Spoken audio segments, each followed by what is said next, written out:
Bonjour à toutes et à tous et bienvenue pour cette nouvelle vidéo embarquée. Vidéo 2.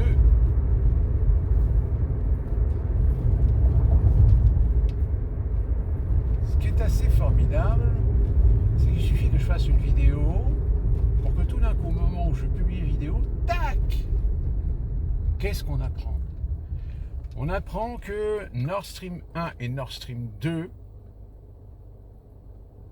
ont une fuite en pleine mer, au large des côtes du Danemark, je crois.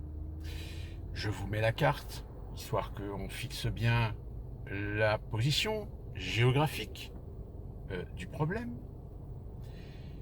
Évidemment, au départ, on dit une fuite sur Nord Stream 1 et Nord Stream 2. Forcément, on se pose tous la question, c'est oui, des incidents sur des gazoducs, ça peut arriver. Certains même techniciens nous expliquent qu'il peut y avoir avec le temps des altérations ou des malformations ou des défauts de fabrication. C'est toujours possible. Mais vous admettrez que quand ce sont deux gazoducs en même temps qui subissent la même avarie, là, on n'est plus du tout dans la possibilité d'un défaut matériel. Alors très rapidement, évidemment, on montre un petit peu du doigt, sans le montrer, la Russie. Parce que je rappelle, pour ceux qui ne sauraient pas, Nord Stream 1 et Nord Stream 2, c'est le gazoduc qui a été tiré sous la mer pour permettre d'alimenter l'Europe et plus particulièrement un pays que nous appellerons l'Allemagne. Notez bien ce détail parce qu'il est important. Force est de constater que depuis les années 70-80, même à l'époque soviétique, l'URSS n'était pas un pays complètement fermé. C'est un pays qui avait des ressources et du fait profitait de pouvoir faire rentrer de la devise dans son économie en vendant ses matières premières. Et parmi ces matières premières, c'est évidemment des minerais, du pétrole et du gaz.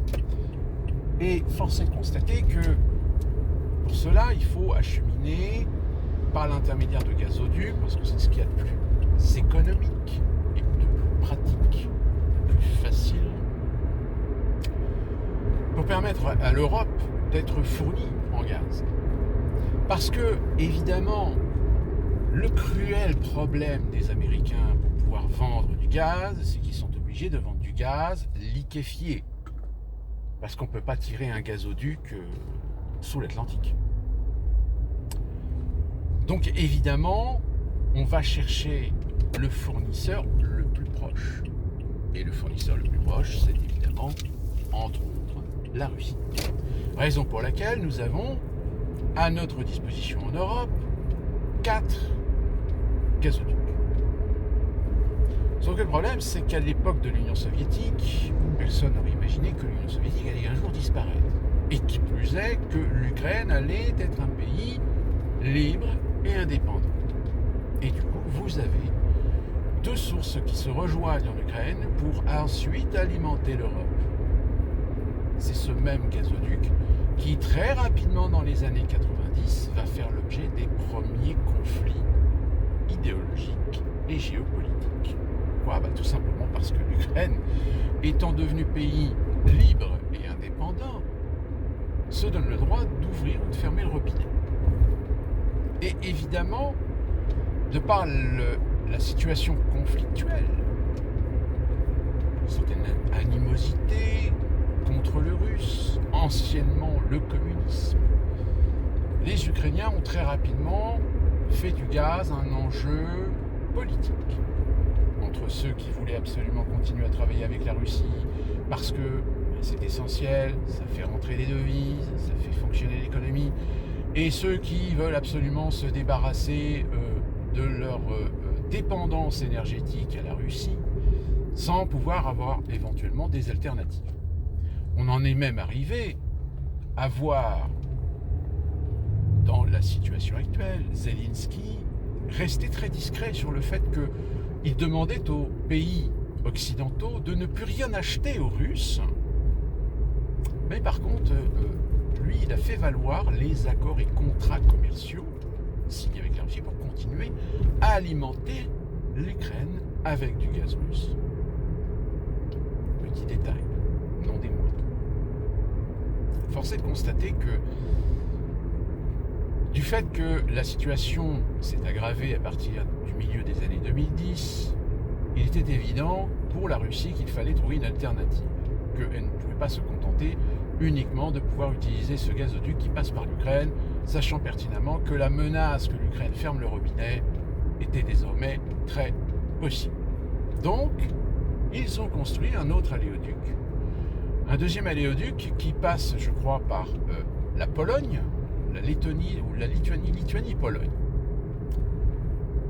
Sauf que là aussi, le problème, c'est que les Russes se sont dit, oui, mais alors attendez, parce que les Polonais, c'est pareil. On n'est pas très copains avec les Polonais.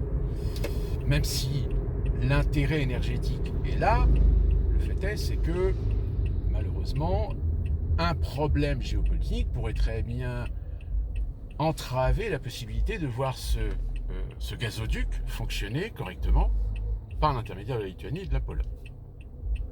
D'où le projet dans les années, alors je crois que c'est dans les années 2000, fin 2000-2010, de la construction d'un nouveau gazoduc qui passerait là par contre sous la mer, donc le fameux Nord Stream 1, et par la suite pour augmenter les débits, le Nord Stream 2.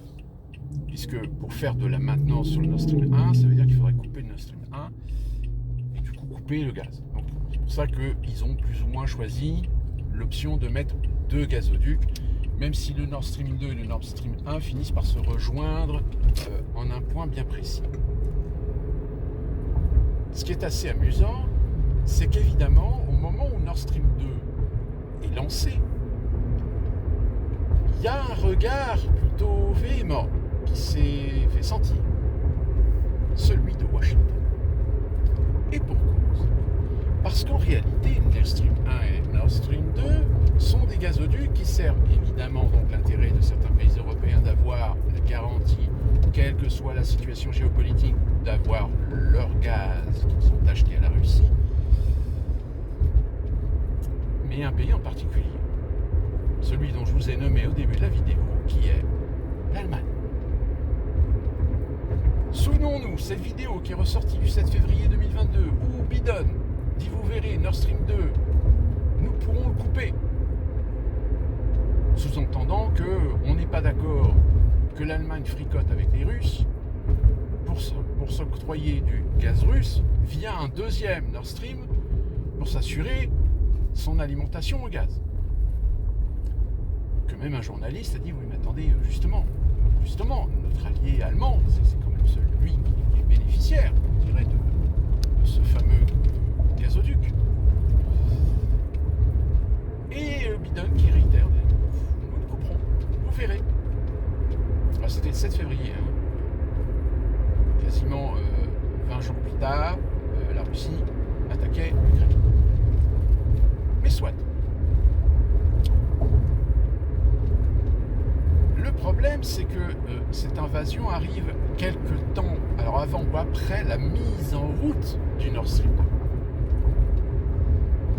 2. D'où le petit mécontentement de Washington, qui disait oui, au vu de la circonstance, au vu de la situation géopolitique, nous ne trouvons pas normal que les pays européens acceptent le gaz russe via le Nord Stream 2. D'où ce propos, même si l'on peut considérer que Biden n'a pas forcément parfois toute sa tête, et que intellectuellement il n'est pas au top de ses capacités, force est de constater que on est quand même dans une situation où les choses se rejoignent. Sauf que cet incident, alors certains médias évidemment osent quand même dire les choses en disant que c'est probablement un sabotage, cet événement intervient 1 ou 2 semaines après, je crois d'ailleurs je vous en avais parlé dans une de mes vidéos, de la volonté de l'Allemagne d'alléger les sanctions contre la Russie. Et dans le terme allègement, on s'entend bien que là, on parle évidemment de l'énergie, qui plus est du gaz russe. Parce que depuis l'attaque de l'Ukraine, tout le monde s'est évertué à essayer de trouver des solutions alternatives. Le seul problème, c'est qu'il n'y a aucun autre pays, aucun autre fournisseur qui est capable de fournir en besoins énergétiques au même niveau que ce que l'on pouvait trouver auprès de la Russie. Donc ça coince. Ça coince tellement que, en plus de ça, comme je vous l'ai dit, l'Europe est en train un petit peu de se secouer du fait de certaines manifestations, contestations sur le coût de la vie, l'inflation et tout le tralala. Ça commence à bouger un petit peu partout. Et que forcément, les Allemands, quand je disais Allemands, c'est évidemment l'autorité allemande, savent que l'hiver risque d'être rigoureux, risque d'être difficile. Donc, la question qui se pose, c'est de savoir, est-ce que à tout hasard, ce ne sont pas les Américains qui auraient commis l'irréparable pour punir les Allemands? Alors évidemment, la soirée hier était remplie sur les réseaux sociaux de tas de scénarios, de tas de convictions, etc. Donc j'ai envie de dire qu'en effet, il y a 3 scénarios qui ressortent. Le premier, c'est est-ce que ce sont les Russes qui ont volontairement sabordé le Nord Stream 1 et Nord Stream 2? Dans quel but? Quel est leur intérêt? Leur intérêt, c'est de continuer, évidemment, à vendre du gaz. Donc pourquoi condamner ou pourquoi se tirer une balle dans le pied en coupant le gaz que, quelles que soient les circonstances, quelle que soit l'évolution de la situation, ferait qu'à un moment donné, de toute façon, le Nord Stream 1 et le Nord Stream 2 auraient leur utilité. Est-ce que c'est pour punir l'Europe? Est-ce que les Russes se sont dit, bon, bah, puisque c'est comme ça, on va couper tous les moyens de fournir les Européens et finalement faire une rupture de contrat? Parce que, pareil, hein, ça faut prendre en considération le fait qu'il y a l'aspect de contrat. C'est-à-dire qu'on a signé des contrats pour 1 an, 2 ans, 3 ans de gaz fourni. C'est pas parce que la Russie a attaqué l'Ukraine que demain la Russie, bah non, moi je respecte plus le contrat. Non. Parce que si la Russie ne respecte plus le contrat, la Russie est obligée de payer des pénalités.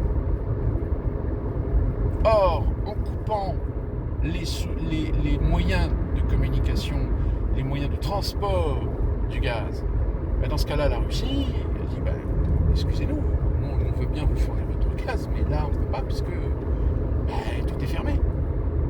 Il n'y a plus de gazoduc. Il n'y en a plus aucun qui fonctionne. Ça serait pousser quand même un petit peu le vice. Donc le scénario russe, même s'il est possible, reste le moins probable.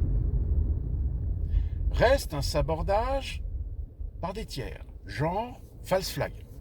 C'est-à-dire qu'on détruit le Nord Stream 1 et Nord Stream 2 et après on vient accuser la Russie. Le problème, c'est que là aussi, on revient à la première possibilité, c'est pourquoi la Russie se tirerait-elle une balle dans le pied? Et qui plus est, se couperait d'un outil indispensable pour le transport du gaz, pour alimenter l'Europe, quelles que soient les circonstances.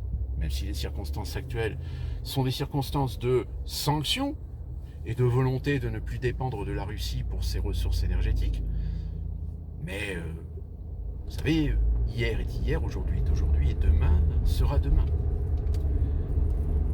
Et enfin, il y a la troisième solution, bah, c'est tout simplement que finalement les Américains ont exécuté ce qu'ils menaçaient de faire. C'est-à-dire, non seulement de couper tous les moyens de transport du gaz russe vers l'Europe, mais en plus de ça, de punir l'un des principaux clients qui est l'Allemagne. Souvenez-vous ce que je viens de vous dire. Je vous ai dit, l'Allemagne avait pour projet peut-être de soulager, d'alléger, voire peut-être de suspendre les sanctions. Le crime de lèse-majesté aux yeux de Washington. Et du coup, Washington a décidé, puisque c'est comme ça, les Allemands vont vous punir. Parce qu'en plus de ça, ça fait depuis quelque temps que vous allez à contre-courant de ce que l'on vous dit de faire. L'Allemagne qui ne répond plus à la voix de son maître. Et du coup, la sanction est tombée, on a coupé les deux Nord Stream. Alors évidemment, là, ce qui circule aujourd'hui, en date du 28 septembre, on a des gens qui auraient repéré un bateau et ses deux escortes américains qui auraient été sur la zone. Sauf qu'au moment où on regarde aujourd'hui où est ce bateau et ces deux, enfin il y a trois bateaux, il y a je me souviens plus des noms, je vous les mets ici. Je vous mets les cartes que j'ai trouvées, j'ai même pris une sorte de, comment on appelle ça, une capture d'écran, je vais y arriver, de leur position en date d'aujourd'hui, donc le 28 septembre. On remarque qu'ils sont au large des côtes bretonnes. Si tant est que ce soit bien les Américains, si tant est que ce soit bien ces navires qui soient responsables, je m'étonne quand même qu'en l'espace de 1 ou 2 jours, ils aient fait autant de distance depuis la position du Nord Stream 1 et Nord Stream 2. Moi, je serais plutôt en effet d'avis de certains de penser à éventuellement un sous-marin, ce qui est quand même plus pratique. Parce qu'en plus de ça, les sous-marins ne sont pas identifiés sur les cartes de position civile. Évidemment. Il est impossible de savoir aujourd'hui où se trouvent les sous-marins d'attaque, les sous-marins tactiques, voire même les sous-marins classiques américains, et ce qu'il y en a dans la zone. Si vous regardez le site en question, en effet, vous pouvez avoir les navires militaires, leur position, parce que bon, à la limite, c'est pas un secret d'État, puisque aujourd'hui, avec les technologies, on peut très aisément et très facilement détecter où se trouvent les navires militaires, de par leur identification, de par les GPS, de par les positions satellites, etc. Et donc, le problème,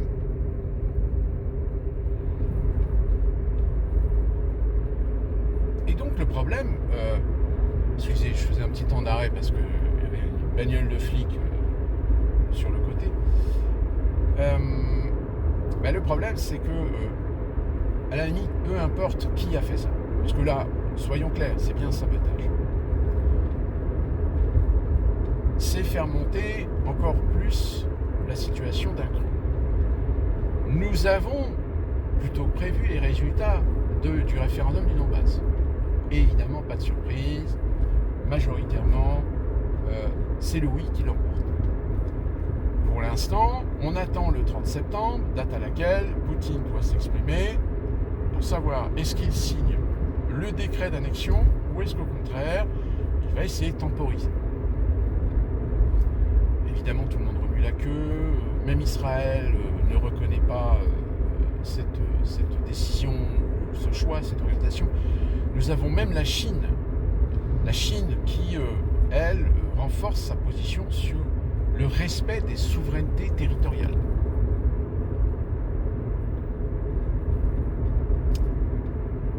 Tiens. Alors, la question qui se pose, où en est réellement Poutine ? Poutine a cet avantage, on le sait, d'être à la tête d'un pays qui a peut-être le plus grand nombre de capacités nucléaires en matière de stratégie, en matière de réponse ou voire d'agression. Comme je l'ai dit dans ma précédente vidéo, je ne pense pas que Poutine tirera le premier sur un pays occidental. Il tirera peut-être certainement sur Kiev, mais pas sur un pays occidental parce que, Évidemment, il va jouer subtilement le fait qu'il n'a fait que tirer sur un ennemi avec lequel il est en guerre. Ce qui va mettre évidemment l'Occident dans une position compliquée et difficile, parce que si la Russie est en guerre avec l'Ukraine, est-ce que l'Occident est en guerre contre la Russie? Si la Russie tire un missile nucléaire sur Kiev, dans ce cas-là, ça veut dire qu'il va falloir trouver une justification pour déclarer la guerre à l'Ukraine, à la Russie. Parce que le problème, c'est qu'on n'a pas d'alliance avec l'Ukraine. Tout le monde n'a pas réussi à en faire. Donc, quelle est la légitimité aujourd'hui de l'Occident d'éventuellement d'utiliser l'arme nucléaire contre la Russie?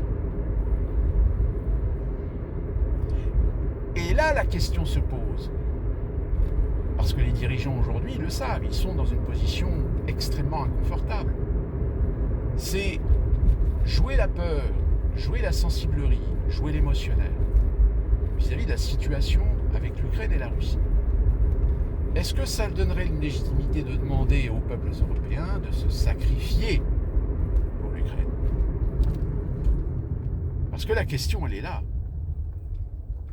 Vouloir intervenir, vouloir interférer, vouloir agir pour protéger, pour défendre des valeurs, pour protéger un pays contre un agresseur. Mais lorsque le pays s'appelle la Russie et que du jour au lendemain, elle peut très bien balancer la sauce sur l'ensemble des pays occidentaux, est-ce que ça vaut la chandelle?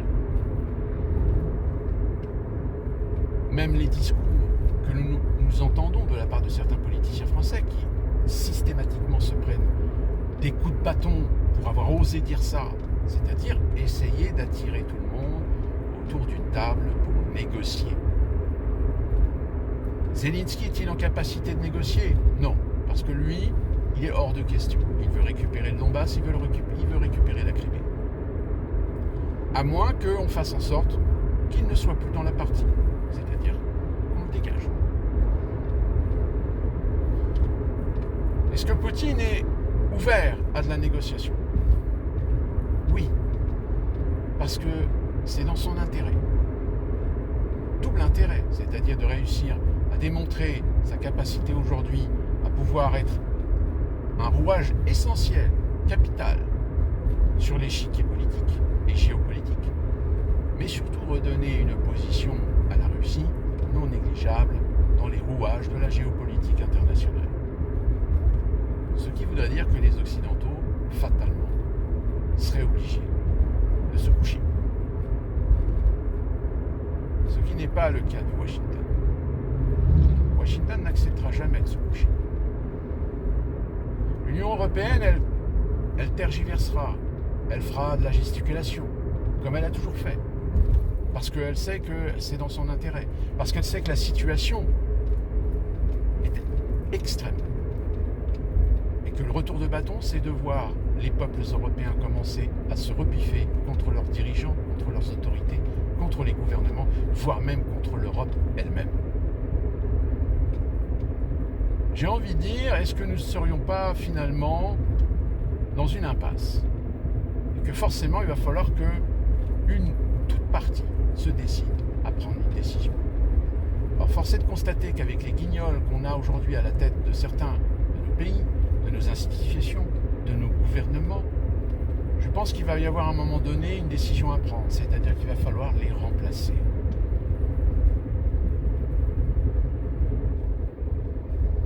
J'ai envie de dire, affaire à suivre. Mais d'ici là, faites des réserves, parce que la situation, surtout chez vous les Européens, va s'aggraver. Faites des réserves, sortez les bulles, et surtout, patience et raison gardée. Sur ce, rendez-vous pour une prochaine vidéo où l'on suivra encore une fois de plus l'actualité si bouillonnante.